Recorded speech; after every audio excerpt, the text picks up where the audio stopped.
இப்போ அந்த மீட்கப்பட்ட அந்த தருணம் எப்படி இருந்தது? எங்களுக்கு எல்லாம் கொஞ்சம் நாங்க எல்லாமே கொஞ்சம் இதாக இருந்தோமா. நான் வந்து 4வது மாடியில இருந்து குழந்தை வந்து எல்லாத்தையுமே வருவா. அவ பேரை சொல்லி சொல்லி சொல்லிட்டே இருந்தேன். அவ அப்படி கொஞ்சம் கொஞ்சமா நகர்ந்து வந்தா. இங்க இருக்கிறவங்க லக்கிலி வித் காட்ஸ் கிரேஸ் காப்பாத்திட்டாங்க. சூப்பரா நல்லா சூப்பரா காப்பாத்தினாங்க. குழந்தையும் சேஃபா இருக்கான். இப்போ எல்லாம் லிரிக்ஸ்லாம் கத்துன்னு கேட்டாரு. கத்தினாங்க. கேட்டுச்சு. ஆ, அந்த தருணம் எப்படி இருந்தது? அந்த அந்த காப்பாத்தி தருணம் அந்த குழந்தை நல்லபடியா வெளியில யாராவது காப்பாத்தினுமே அந்த ஒரு இது இருந்தது. கண்டிப்பா. இப்போ அவகிட்ட பிடிச்சிருந்தா ஆ, காமாத்தின்னு அதே மாதிரி.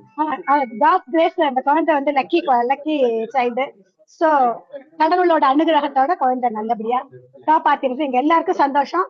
குழந்தையும் ரொம்ப நல்லா கோஆபரேட் பண்ணா. இவங்க காப்பாத்துற வரைக்கும் அந்த குழந்தையும் அது கடவுளோட இதுவா என்ன தெரியல, அவ்வளவு நேரத்து வரைக்கும் அது அங்கேயே இருக்கும்படியா ஒரு இது இருந்தது. கொஞ்சம் கொஞ்சமா தான் நகர்ந்து வந்தா.